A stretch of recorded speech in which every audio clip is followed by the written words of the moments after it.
Welcome to the Just Do It podcast, hosted by Ann Duffy. Dental Entrepreneur Women is here to dive deep and share stories with the mission to inspire, highlight, empower, and connect all women in dentistry. Hello, everyone. It's Ann Duffy. Welcome to the Just Do It podcast. I am so happy that you're with me today. And I have a new friend that I just met about 5 minutes ago. Please help me welcome Samantha Graham. Hey, Samantha. Hello. Thank you so much for having me here today. I'm so excited. Oh my gosh. I'm so excited you're here today as well. Let me tell my listeners a little bit about you before we get started. Samantha is an accomplished businesswoman, a devoted mother of 2 boys, and a third-generation dental laboratory worker. Her grandfather and father were both dental technicians and laboratory owners, and Samantha has built upon their legacy with over 28 years of experience in the dental industry. Alongside her husband, she established Ozark Dental Laboratory in Dallas, Texas, specializing in crafting high-quality dental products, including crowns, partials, dentures, and clear braces. Samantha is the leading authority in the field, having educated numerous dentists on the latest dental technology and providing top-tier services to support their practices. You're pretty amazing up front. I love it. And thank you so much for taking your time to be with me today. I'm so excited just to be able to do this with you today. This is your first podcast. You've never been on a podcast before. No, I'm in the 21st century now. This is my first time to ever do anything like this. Oh, I love it. Well, as I was telling you before we record, this is just a conversation. It's fun for me because a lot of times I know who I'm podcasting with and we already have this big history and I don't know hardly anything about you except you've got 2 boys. And I love the legacy that you are carrying on from your grandfather and your father. So tell me, your grandfather, my gosh, is he still alive, by the way, your grandfather? No, unfortunately, he has passed, but he was a wonderful dental tech. And I remember him bringing me to work with him and me playing on the floor while he would be at the bench fabricating cases. Even as a small child, I thought that was the most amazing thing anybody could do. He makes teeth. I would tell everybody he makes teeth. Even as a child, I was just fascinated with the industry. That's cool because, obviously genes don't deny for one thing. No. So you obviously have a creative bent there. And then growing up in it has got to give you head start on all the other people that don't even know what they're doing until their 30s and 40s. I had my rebellious stage just like anyone when I was 18. I was like, no, I'm not going to make teeth. But I always came back to it. I went to college and got my degree in education. I had to be a teacher and I've taught off and on. Nothing else just ignites that passion for me like it does for dental. So I just said, you know what? Like you said, I'm like, this must be what I'm meant to do. We talk a lot about that in the DeW community, about your strengths. And DeW principle number 1 is to look for opportunities that build on your strengths. And when you showed up today and I see this beautiful hair color, our daughter's a hairstylist. So I love the hair. I think her hair is on the pink side right now. Yeah. It's like a really soft pink, little purple in it as well. But she's always been creative. And I think that lends itself to, you really have to have that tactile touch, that brain for creativity, because a lot of people, they go into something and they really have no idea. And that eye, you have to have an eye. The eye for color. That's what my dad always told me. He's like, you've got the eye. He's like, you're going to realize it one day. You've got the eye and you're going to see that one day. And I'm like, I see it. Yeah. No, Dad, I'm not. I'm going to go on and go get my education degree and I'm going to do this and that. And then you come back. So that's so cool. It gives me goosebumps, honestly, Samantha, because the eye for color, when somebody tells you that over and over again, you have to listen to that. That is a voice calling you. That is the universe talking to you. Yeah. I decided, you know what? I'm not going to fight it. I'm going to embrace it and I'm going to immerse myself into it. And so that is what I have done since my 20s. And I'm getting ready to turn 47 in a few days. I love working with dentists because it's just so refreshing. We can just bounce off of each other because I don't see the patient side. I'm the more the technical side and they get to see the patient side. And it's so exciting to see us come together and just make beautiful smiles for people. At the end of the day, I feel like that's how I am using my life in service Yeah, of others. meant to, but that's what you're meant to do. That is what Yes. you're meant to do. Like you're just lighting up right now. So, I mean, it's just like so cool to see that. And I mean, why dentistry though? Most people come back to dentistry. It's just a hard place to leave. So why? It is. And I just think that for me personally, I saw so many times of how transformative it is for people when they have problems with their smile, how it'll change how they smile. It'll change how they engage with people.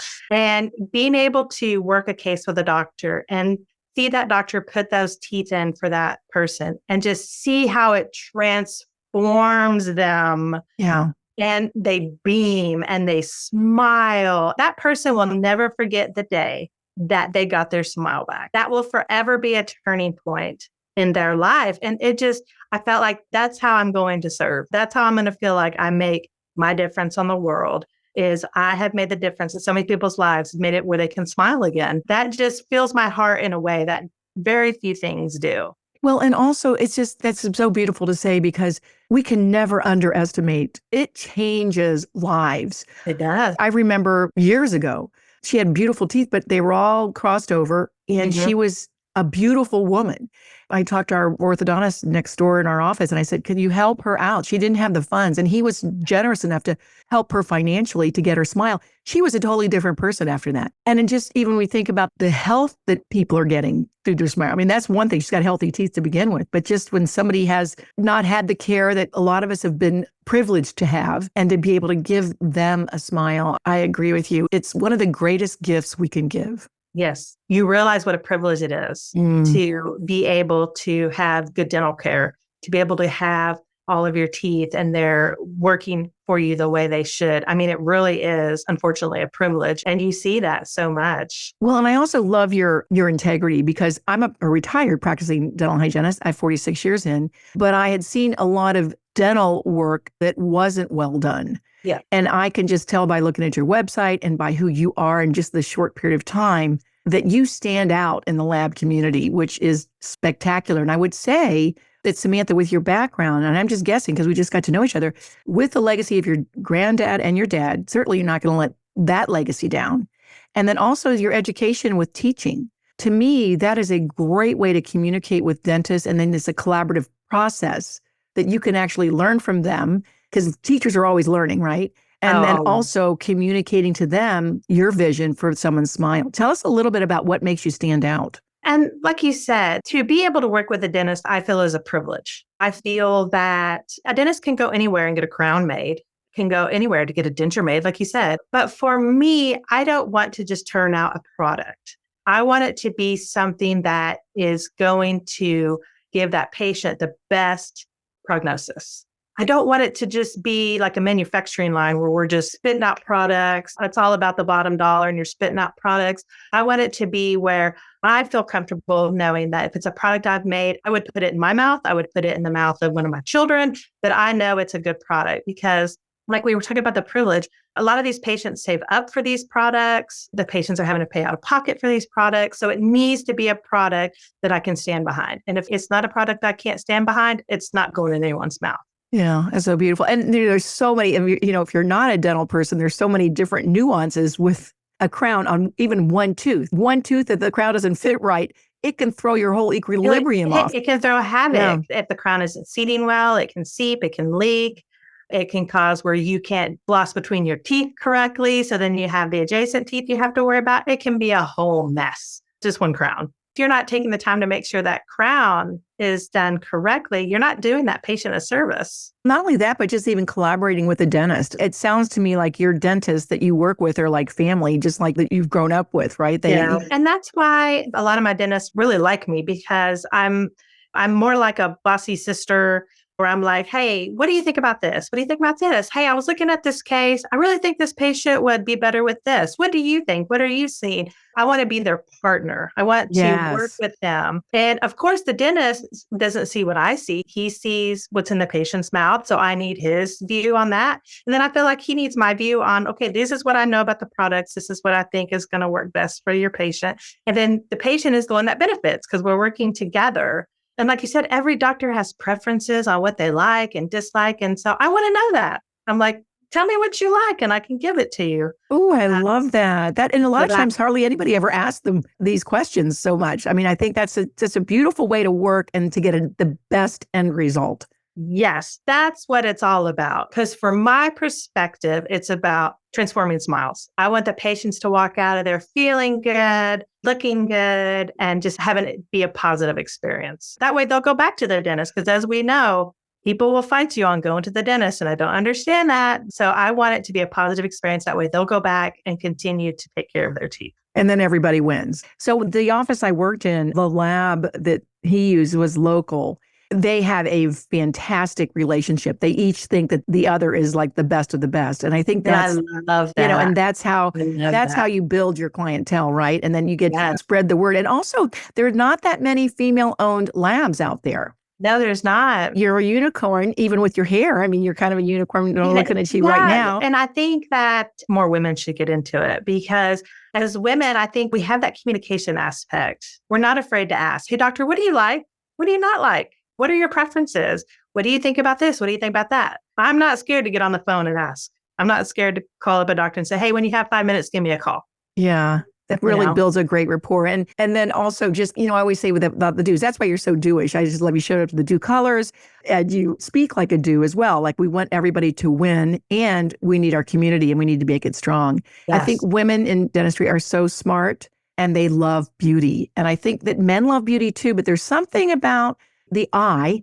First of all, you have the eye because your dad told you and your dad wouldn't tell you because he wouldn't want you to do something that's going to... He wouldn't tell me if he didn't see it. But also just the idea of the woman's touch. We love the guys. We don't we're bash guys because we love all the guys. I absolutely love to see women in dentistry, whether it's dental hygienist, dental assistants, dentist, other dental laboratory techs. I love to see women because I just think women just bring a little bit different of a bent to it. Mm-hmm. Not necessarily better, but just it's a different take on it. And I just love what it does for the industry. It just makes the industry blossom. I do think women love working with other women, especially if you don't have a scarcity mindset. If you're not competing, if you're compromising and collaborating, I think women love that and love the community. In fact, I'll have to introduce you. Let's bring it back a little bit to DEW because it's so cool. There's a couple of gals that are in the lab business that are in Charlotte, North Carolina. They are amazing. She Designs. Do you know She Designs? It's a lab in Charlotte, North Carolina. I'm not familiar with her, but I would absolutely adore. Like I said, I don't see other women in this, even in there other women that own dental labs. We're not competition. We're sisters. Yes, you are. We both understand the industry. And I think it's wonderful to see other women owners in the industry. So that's what we like to do in the DEW. You come in the DEW community and everybody there's no scarcity mentality. We all work together. We all try to help each other. So I will introduce you to those ladies. They're amazing. And then also women in labs. Have you heard about those guys, the women in labs? No. So see, this is why I'm glad we were talking earlier. Samantha's like, I got to step out. I mean, everybody is still coming out of the COVID cocoon, right? I feel rusty. Yep. It's funny how COVID just knocked us all back a little bit. I used to be very in the industry. I would always go to the yearly conventions and meet people in the industry and just learned so much. And then COVID came on and just knocked all that away. Like I was telling you before, I kept telling myself, I need to get back out in there. I need to get back out there again. So this is a great first step for me to be like, you know what? It's time to start going out and meeting everybody again. Oh, it really is. We have the coffee chats, I don't say coffee chats. They're called DEW Connects now on Tuesdays and Wednesdays. Those are great. And then also I'm going to be in Dallas coming up here for Productive Dentist Academy. So those are some really great people that you might want to get to know. And then we've got a couple of DEWs that I know that live in Dallas. And we're going to have at the DEW retreat, recommend that to you also, because we're going to have about 220 women from all over the country in one room in Charlotte, North Carolina. In November, we're having a big map with pins in the map where everybody lives because we have these little pockets all over the country of women just like you that want to meet each other, get together. And like you said, I think it's funny because your husband works with you in the lab. Is that correct? Yes. But yet some of the problems or the pain points that women have, the guys don't understand it as much as say a woman in the lab would understand. And so this is what it's important to get with your sisters. Yes. To be able to talk to other women that are not only in the dental industry, but kind of understand the same struggles we all have, the same obstacles and the same triumphs we all have. It's just great to be able to talk to someone that's just understands exactly what you're talking about. Yeah. I mean, celebrate. It's good to go outside of your circle. Your family kind of holds you at a point, which is great. We don't love our families. But then some of our accomplishments maybe sometimes go unnoticed unless you're talking to somebody that's like, wow, Samantha, that is like unbelievable. And every once in a while we need one of those atta girls. We need an atta girl file. But you love your community too. I know, is this where you grew up, in this community that you're in right now? Yes, I was born in Fort Worth. We moved for a little bit to Oklahoma, and we're in Oklahoma for a while, but came back to Texas. But yeah, I love my community. And I think that for me personally, I work a lot with my community because I think one, getting your teeth cleaned and inspected is so important. And I don't think people really understand how important it is until they start to have problems. So I always go out there and advocate for people. I know it's for a lot of people have fear and anxiety when it comes to visiting their dentist, but it's so important. And also kind of like we were talking about, we do like community give backs, or where we work with a dentist to help give products and work on teeth for people that couldn't afford it otherwise. Beautiful. Like we talked about, those transforming those smiles is a privilege. And I don't believe it should be such a privilege. I believe that it should be healthcare, more accessible to people, no matter their economic status. And so I think it's always important that since I'm in a place where I can give back to people, I think it's important for me to do so. So every year we always do things to give back to the community because I just feel that's important. That's beautiful, though. I mean, I really, I think so many of us believe in access of care. So like everybody should have a pain-free, healthy smile. I mean, healthy teeth. It is healthcare. So I don't know. I hope this happens in my lifetime. I don't know. We've been fighting this battle for a long time. Your smile can affect your health. Oh, gosh, yeah. It's mind, body. Yeah. Oral systemic is so huge and all of that. And we're a big part of that on the front and the back end of and that. I know you said you were a dental hygienist, so I know you saw it. I know you saw how people wouldn't come in until they had to. And you want to shake them and go, don't wait so long to come and see me, please. I know. It's a tough road. But then again, we don't know what's happened in their life. I guess our job is to fix what comes in the door, right? The best we can. And support them the best that we can. And to support them the best we can. Come through that door. And to have them want to come back is really important, right? And to have great dental restorations can last a lifetime if they're taken care of. That's what we talked about before. It's like you want them to leave there feeling like, oh, this was a good idea. My tooth doesn't hurt anymore. It looks beautiful. My dentist was great. I can chew my food. It wasn't this big, scary thing I thought it was going to be. And so you want them to have that good feeling when they walk out that door. That way they will come back. And dentistry's come such a long way. And I think more and more people are going to like going to the dentist. And especially the other thing I was thinking about too, Samantha, for you, that's going to help you as you build your business and you join our community, is that women are taking over dentistry. And I think women like to work with another woman. So I think you're in a sweet spot. I love seeing women dentists. I love working with women dentists. The collaboration is just beautiful. Yeah. The meshment, we just mesh so well. When I'm working with a woman dentist, it's beautiful. It's beautiful on so many different levels. Well, speaking of that, how would a woman dentist or any dentist get in touch with you? Because that's what we're here for. How do we get in touch with Samantha Graham and the Ozark Dental Lab? I would definitely have them check out our website, ozarkdentallab.com. It's got information about our lab. It's got contact information for us, and just see if we'd be a good fit. That's what I always tell all my dentists. Try me out. See if I'm a good fit. If I'm not a good fit, I will bless you and send you on your way. Like I said, the dental lab community is a community. Like you said, you've seen where other dental labs have worked beautifully with their dentists. And I love that so much. I want dentists to have personal relationships with their dental lab. I would always encourage dentists to use someone local, someone they can have that relationship with, because that relationship is so important. And if that can be me, beautiful. They're welcome to call and ask for me. I may chew their ear off, but they're welcome to call, and I'm more than willing to answer any questions they may have. And deliver a great product, which is wonderful, and make their job easier, because when you have confidence in your lab, you have confidence in your end result, and that's all everybody wants. They don't want to have the patients coming back. And then the dentist can focus on what they need to focus on, which is patient care. Yeah, that's beautiful. That's beautiful. I'm so glad to get to know you, and I'm glad that we will get to know each other better and better. Yes, I'm so excited I found you guys. This is a wonderful thing y'all have put together, and I'm just so excited to be a part of it. I'm so glad too, but how did you find us, by the way? I don't even remember. I was searching like women and dentistry, and I was like, I gotta find my people. And I just came across y'all's website, and I'm like, this is it. this is what I'm looking for. This is what you're looking I'm for. excited to be doing this and get to know everybody here and just to learn and meet other women in the industry. It's going to be beautiful. They're going to love meeting you as well. And all career paths are welcome here. I think you got that from the website. If you're a woman and you happen to have a toe dipped in dentistry, come sit at our table and we will take good care of you and serve you up. Well, we will. Yeah. Oh, well, Samantha Graham, so lovely to see you today. I'll let you know when this podcast goes out live. It'll also be on YouTube and we will share it and you can share it. And we are good friends now. Welcome to DeW and welcome to the Just Do It podcast. And if anybody's listening out there, remember the most important thing you can do is to keep doing you. Thanks, everybody. We'll see you. Bye-bye. Bye. Thank you for listening to the Just Do It podcast, hosted by Ann Duffy. To learn more about dental entrepreneur women, to share your story, or to join the movement, please visit our website, dew.life. That is DEW.life. Subscribe to the show on Apple Podcasts or your favorite podcasting app to make sure you don't miss an episode. And in the meantime, keep doing you.